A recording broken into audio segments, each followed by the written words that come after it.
Thank you for doing this. Thank you so much for doing it. It's lovely to meet you as well. Like I message people all the time and seeing someone's face is actually really nice. It makes a change. Um, it's an extremely good potted overview of the situation, I have to say. I Oh, like thank how you. you don't mess around, do you?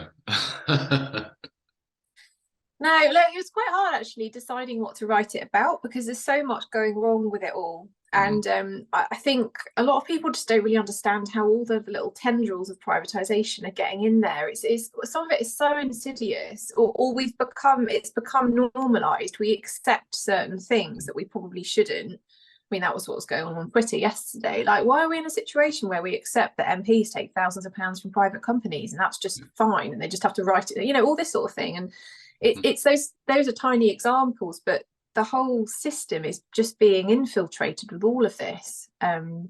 So yeah, I mean that the idea was to create something that someone who didn't really know an awful lot about the situation would quickly get a sense of what was going on. So I hope I hope it's achieved that, but let's Yeah, see. absolutely. We may as well start the interview properly, because this is excellent. Yeah, no, it has absolutely achieved that. It's very accessible, which is the most important thing, because as you say, it's this kind of creeping infiltration and infestation, and a lot of people don't understand. But also, I mean, I always take the view, I've written a lot on the NHS over the years, for not just for the Canary, but I've done stuff for like Open Democracy. And the challenges with the public, I always think that most people's experience of the NHS is either A&E or kind of routine GP stuff, or Mm, serious events like cancer, leukemia, so on and so mm, forth. mm-hmm. And when people kind of just dip in and out of the NHS, it's very difficult. My partner's chronically ill, and I'm her Oh, full-time carer, and we have like at least 2 or 3 appointments a month. And when you use the yeah, NHS to that extent, I think it's yeah, far easier to kind of understand what's going on, because you witness it all the time in a way, to people who work within it witness it all the time. For kind of layman terms, it's very difficult, and that's what your book does so well. It breaks it down into a way that is accessible. It's not overly long either, which is excellent. Yeah, and so goal achieved, I think, with that. So oh, thank you. I think you're absolutely right. And people who have conditions which require lots of support over a long period of time have probably also identified a lot of the mm, changes that have happened within the system, because in their own experience, they'll know that 10 or 20 years ago, things were done differently. And as each of these reforms have been brought in, it's really degraded a lot of the relationships between patients and staff. Um, and you're absolutely right, because if you just use the NHS for a one-off interaction, like going to the GP and you might have a cough, you might have a need some antibiotics or something, you're not going to see that same stepwise degradation of the service. And the problems within the service will be an inconvenience to you and feel irritating, because a lot of this stuff is irritating and frustrating, but you might not realize so much that it's the system that's been changed and that there's problems now with patients and staff and that access, and how all of that's being altered because of what politicians are doing. absolutely. We'll get on to more on that kind of subject around public perception later on. I was very interested, again, because of my own experience with my partner. You talk about how kind of politicians and NHS leaders are obviously at fault in this, but there's also this very interesting passage where you talk about medical professionals, and how, a lot of them are obviously good. However, there is a kind of a group of medical professionals, or individuals rather, who are essentially quite self-serving. You say career advancement, and they're trying to protect themselves from being ostracized, as opposed to speaking out on what is going on within the NHS. I find that very interesting, because again, myself and my partner, we've witnessed this sometimes firsthand. I've written about this a lot. Do you think this issue with people in the kind of upper echelons of the medical profession, is this a large problem, or is it individuals and you know, this kind of self-serving nature where people won't speak out?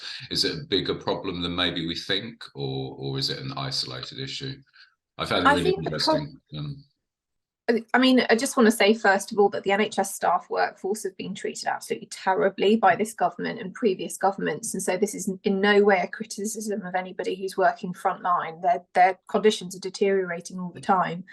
But the problem is, over the last 4 decades, the reforms that have been put in place that are moving the system towards corporatisation are favouring the advancement in careers of people who are going to further that agenda.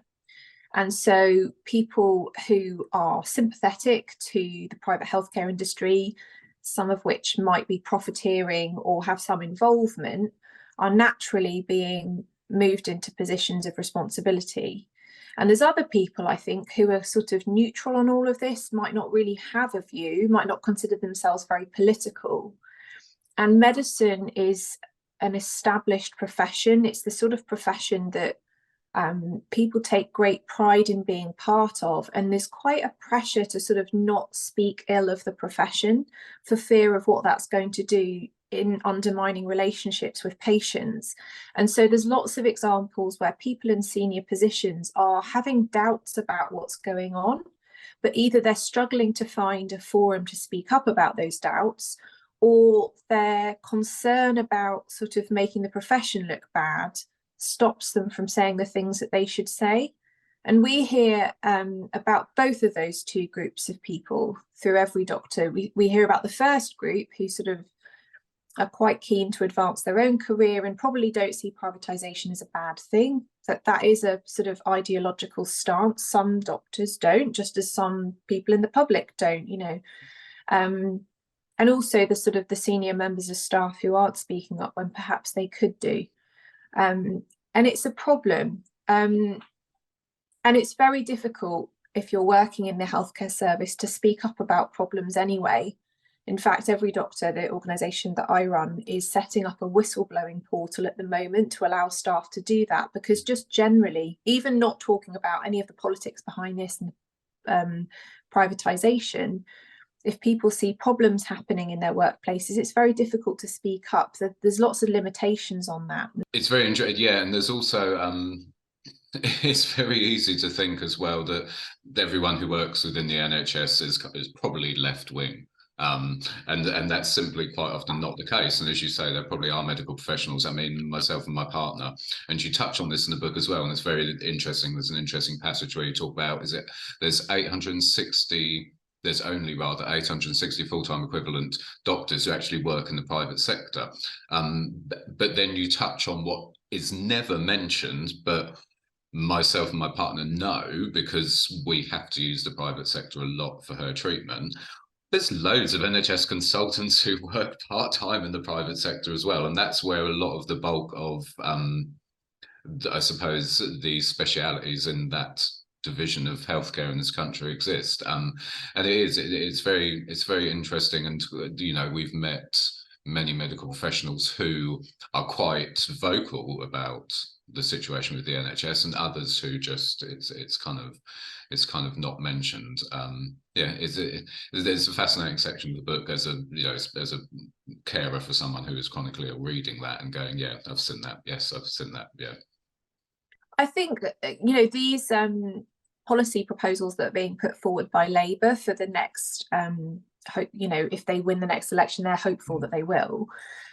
This idea that the private sector is going to save the NHS, that's why it's a nonsense, because we only have, you know, one pool of healthcare professionals in the UK, and of that pool of healthcare professionals, a tiny number work full-time in the private sector, and also the vast majority of training is done in the NHS. So if we're to utilise the private sector to alleviate the pressures within the service, these waiting lists, etc., we're just going to be poaching staff who could just be working in the NHS. And I'm not saying that in any way to criticise NHS staff. The NHS staff need to be paid better to do their jobs in the public service, and then we wouldn't need the private sector. That's why, you know, all of this stuff that we hear from politicians about wanting to save the NHS and that they're not going to privatise it, it falls sort of flat, because if that truly was their belief, then their policy proposals would purely be about investing in the public system, ensuring that that works properly and that they can retain the staff they currently have, as well as recruiting new ones. We hear an awful lot about the need for recruitment of new professionals and very little about retaining the people that we already have. I really feel for the workforce at the moment. It is, no, I absolutely agree, and it is, especially Labour's position is an absolute nonsense. Actually, just on Labour, while we're on it, you kind of, the book, in some respects, you were quite complimentary about Jeremy Corbyn's era and the policies for NHS under him. And then there's this fascinating paragraph where you talk about how when you started EveryDoctor, you were emailing MPs, and you say other party MPs were quite kind of receptive during the pandemic. And then kind of now Labour MPs, you're getting stock responses from them, as it were. What's gone on, do you think, with Labour? I mean, I know it's fairly obvious, as you've been exposing with your donations, Matt. But yeah, what's happened to Labour? Because, you know, it started off, so even under Starmer, you say it started off quite well, and then it's kind of deteriorated. I'm obviously saying this from the perspective of a campaigner, and a campaigner who's been talking about the NHS for about 7 or 8 years now. And so that's my focus, right? But when I started talking about all of this and learning about it and speaking to other people back in 2015, 2016, it certainly felt like there was a groundswell of support for people who were willing to speak up publicly about the need to invest in public services in general. And there was a real sense that there was a movement building up in the country. I don't think it was all to do with Corbyn, but there was that strength of feeling out there, wasn't there? And there was a lot of politicians who were very vocal about it. And then there was a period of time when Starmer became the leader, when I think we weren't quite certain about what way that, you know, that rhetoric was going to go, what the narrative was going to be. And it kind of coincided with the pandemic. And so there was a period of time where, for those who don't know, EveryDoctor is an organisation run by doctors, and we advocate for NHS and for staff and for patients. And during the pandemic, we were in touch with an awful lot of frontline doctors who were telling us what was going on. And so we ran weekly parliamentary briefings, inviting everybody, all of the politicians across the political spectrum, to come and hear from frontline doctors about really scary situations, like not having enough safe PPE, or the impact on particular vulnerable groups that we felt COVID was having. We were talking about sort of boxes of masks turning up that had use by date stickers that had run out and a new sticker stuck on top. It's really quite concerning. And, you know, it was very interesting watching who decided to come to those meetings. Certainly at the beginning of the pandemic, we didn't have much of a public audience. We mostly spoke to doctors. And so MPs were receiving lots and lots of emails from frontline doctors requesting their attendance at these meetings. And at that point, we put together a pledge where MPs could sign up to some of the things that we thought the government needed to do in order to safeguard frontline workers' lives. And we had a handful of Conservative MPs sign up, but we had expected those numbers to be very low, because understandably they were following, you know, the government and what the government was doing. So those outliers, it was surprising to see any of them come forward. With Labour, we had a huge swell of support, kind of, you know, across the party, from left to, I mean, you couldn't really, you know, from their left wing to their more right wing of the Labour Party. And we were in contact with lots and lots of Labour MPs every single week. I got to know a lot of them, along with members of the SNP and Green Party, others. And what we have noticed in probably the last 6 to 12 months is that when we send similar emails around to all of the MPs asking them to attend urgent meetings, we're receiving more stock responses from Labour MPs. And what stock responses are is when you email MPs about a particular issue and request their engagement on it, each of the parties has some kind of a centralised message or a response that gets put together on important issues. And if the party is sort of organising around a particular issue and has a particular stance on it, they will sometimes send out almost identical emails from lots of different MPs, which gives their view on the situation and what their sort of policy proposals are. And what we found this winter was the worst ever in the NHS. It was really, really scary. Up to 500 people per week died because they couldn't access urgent care in the NHS. And as a group who represents some UK doctors, we were terrified about that. We organised a series of emergency meetings where MPs could meet up with frontline doctors and find out exactly what was going on. And so we sent out lots and lots of emails to MPs again, and we started to get almost pushback from some Labour MPs who were sort of not wanting to talk about what was happening right now, but instead talking about their future proposals beyond the next election. And I found that incredibly concerning, because if you've got an unfolding national catastrophe, which we were calling a humanitarian crisis because of the pure number of people involved, and the fact that, for example, people were calling an ambulance which never turned up, who died, or people would turn up at an A&E and life-saving treatment would be performed behind a sheet on the floor of an A&E department because there wasn't anywhere to house a patient. There were so many horrible examples. If that sort of thing's going on and you're a politician, in my view, your job is to serve the public. And instead of sending out a stock response talking about future proposals that you hope to, enact 3 or 4 years from now, or whenever it happens, you should be reacting in an emergency way to what's going on right now. And so that was enormously concerning about that. And yeah, I talk about that during the book because it horrifies me, really. And I think it's particularly horrifying right now to see this politicking going on, because the current government are not doing things like helping the NHS. And that's incredibly concerning. But I think the one kernel of hope that a lot of us had was that their tenure would come to an end and that a new government would come in and do things differently. And I'm terrified that that's not going to be the case, because the behaviour of some of these politicians has really been shocking in recent months, in my view. That's my perspective on it. Yeah, I mean, I think that's a perspective shared by many people of various political persuasions. Because, I mean, the NHS, you describe it as a political football, that kind of, it's a well-worn phrase, but it is very true. And it feels like, after a kind of, as you say, a groundswell in 2016, I'd argue maybe it started a bit before that, because the previous dispute, I say previous, the dispute at the time between junior doctors, but it wasn't a dispute. Sorry, that was real government language, wasn't it? The junior doctors situation with Hunt, sort of around circa 2015, which I remember very well.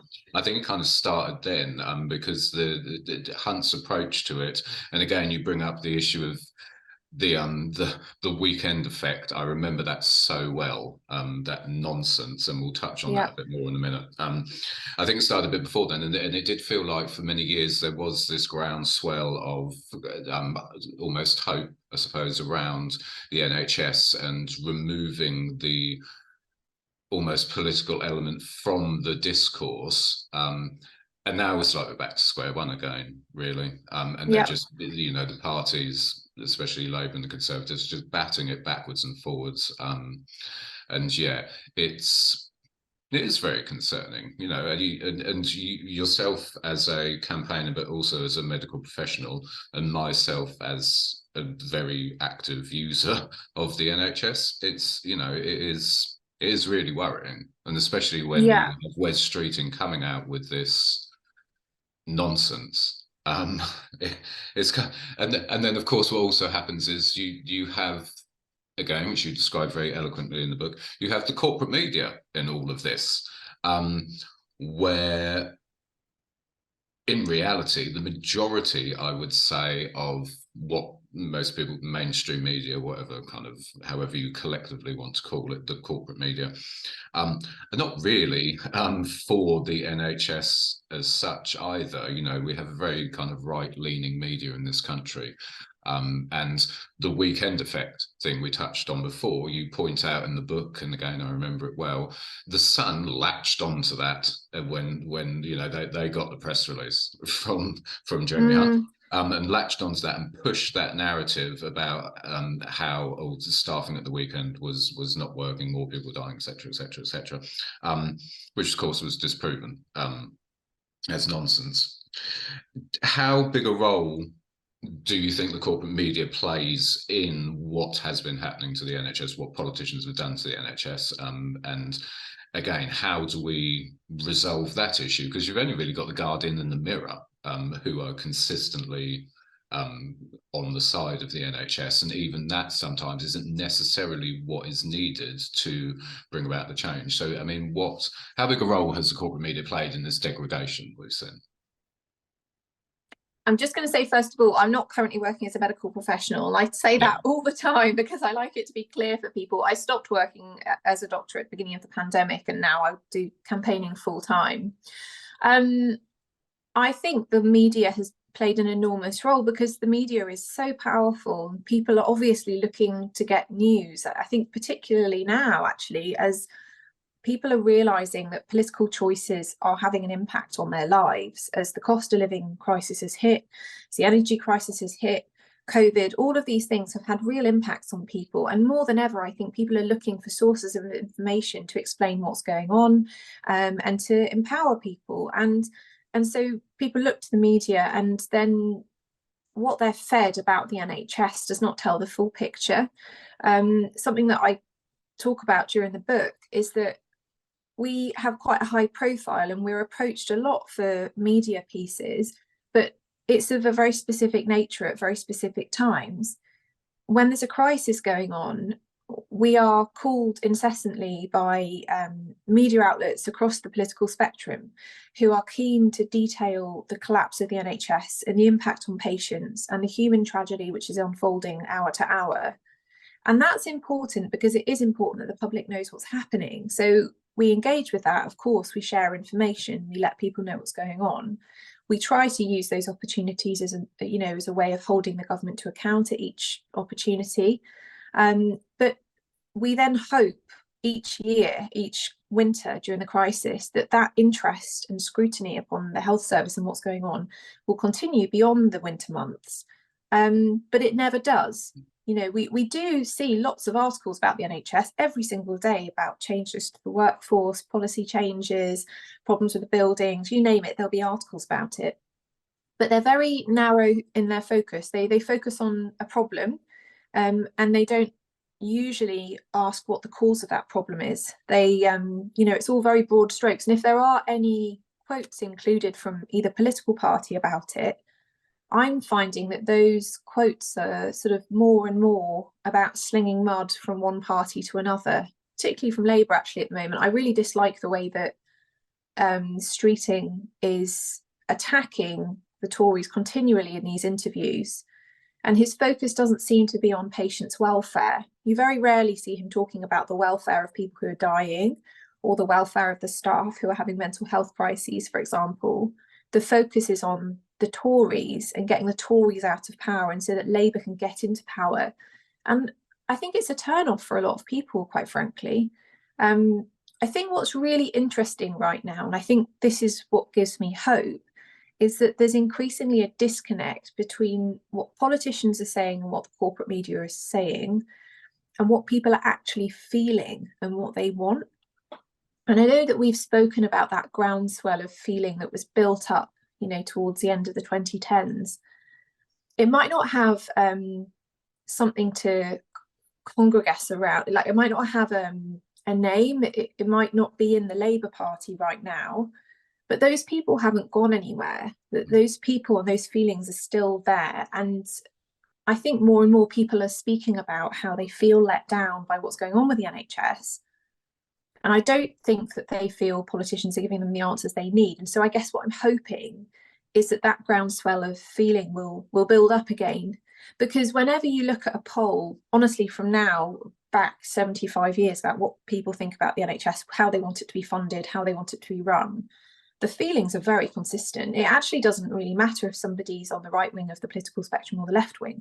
Most people want the NHS to exist, and most people want it to be free at the point of use, and most people want it to be publicly owned and run. Some people say they don't really mind who runs their medical services, but most people would prefer that it's run by the public service. And so politicians are actually disregarding the will of the public. Yeah, and yeah, exactly, and it is consistent as well. And it's very apolitical, this idea that it should be a publicly run, publicly funded service. You touch on how that feeling you don't think has gone away. Of course, you know, it's 75 years of the NHS this year. Is that an opportunity maybe to kind of bring various campaigners together, try and create some sort of collective response, but also to bring as many members of the public into that as possible to try and push now? Because, you know, as you rightly point out, Labour is just next election, not really concerned with patients on the face of it. Tories are the Tories. Is the 75th anniversary of the inception of the NHS the opportunity to now hopefully try and push forward and really cement some long-lasting change? I mean, I really hope so. We're in contact with lots of campaigning organisations in the kind of same healthcare sector, and there's lots of plans going on where organisations are sort of going to make a real push for speaking up about all of this, which fills me with, you know, hope, and that's brilliant. Sometimes these milestones get hijacked by politicians who use it as a way of kind of positive PR, going out with NHS badges on their lapel and saying that they love the service. And in fact, it was pretty galling in 2018 to have Theresa May saying that she was giving a birthday present to the NHS when she gave some sort of pot of funding, which actually in the grand scheme of things was really irrelevant and was pretty difficult, and it got a lot of media coverage. In fact, I went and sat down with a really prominent journalist shortly after that, and he couldn't understand why I was talking about a concern for NHS funding, because he said, oh no, Theresa May said that she gave this and that, and you know, and he was someone who's obviously well versed in what's going on politically. I couldn't understand what the block was there. But I hope that this year will be different. I've already seen some nonsense PR stuntery that's coming out from NHS England and other organisations who are using it as a sort of let's all celebrate things with bunting and not ask any questions, which I think is a real problem. We do need to use this as an opportunity to ask what politicians, what they're doing and why they're not making it a publicly run, publicly funded, properly funded organisation, eliminating all privatisation. And that's why my book's coming out just before the anniversary, actually, because I think it needs to be used as an opportunity to ask questions. And what's really interesting about a book is that it's different to the corporate media. So it's not a kind of snapshot, you know, we scroll through the screens and we see something and we read something and we feel angry and then we move on. If people can read a book and absorb some ideas and then give that book to somebody else, or put it in a second-hand shop, or ask their library to order a book, you know, those are the ideas that stick with us if we read them, if we share them, if we tell other people about it. And so I guess I'm hoping that's what we can do. We're starting a sort of campaign, almost asking people to request that their libraries order the book so that it's accessible to people, because you know, the last thing we would want is to make a book and then hardly anyone be able to read it because of the price or whatever, you know. But I think books can be really powerful, and you know, so that's why it's coming out then. And yeah, I think people are starting to change their opinions, and I spend all day every day talking to people online about the NHS. I think the tide is turning. I think people have had enough, actually, in lots of ways, haven't they? Across sectors, workers are being treated terribly, people are feeling the effects of everything these politicians have done, and I really hope that people have had enough and that they stop tolerating all of this, because I think it's absolutely appalling what politicians are getting away with. And I'm concerned that it's going to continue into the next government, quite frankly, unless a lot of us say we don't want that to happen. No, absolutely. No, I think you make an important point with regards to the difference between the corporate media and the book, because the challenge is we saw it in the 2010s with coverage of the kind of the Department for Work and Pensions and Welfare and disabled people and what that element of government was doing to them. And there was a big hoo-ha for several years. And then the public rather, become, I think, desensitized to it. And with regards to the stories that the corporate media focus on with regards to the NHS, kind of horror stories of wait time, so on and so forth, while it's very real, there's this desensitization, as you say. People read the story, they're angry, but then they move on from it and go, or I've experienced this. And I think that's what's so different about your book and why it could be so important. It's because, as you say, it's kind of trying to shift the narrative past just, you know, the day-to-day challenges the NHS faces, and painting this broader picture, which is so important. Because things won't change if people are hearing just horror stories all the time. There needs to be a collective understanding across. Well, it's appalling, actually, isn't it? Because what happens is people who in their lives are struggling, who might need healthcare, and they can't access it because they can't get that appointment with their doctor, or their appointment or operations cancelled or whatever. They're scared, and they read the media, and it tells them if they call an ambulance, the ambulance isn't going to get there, and such died, and it makes them feel angry and even more scared.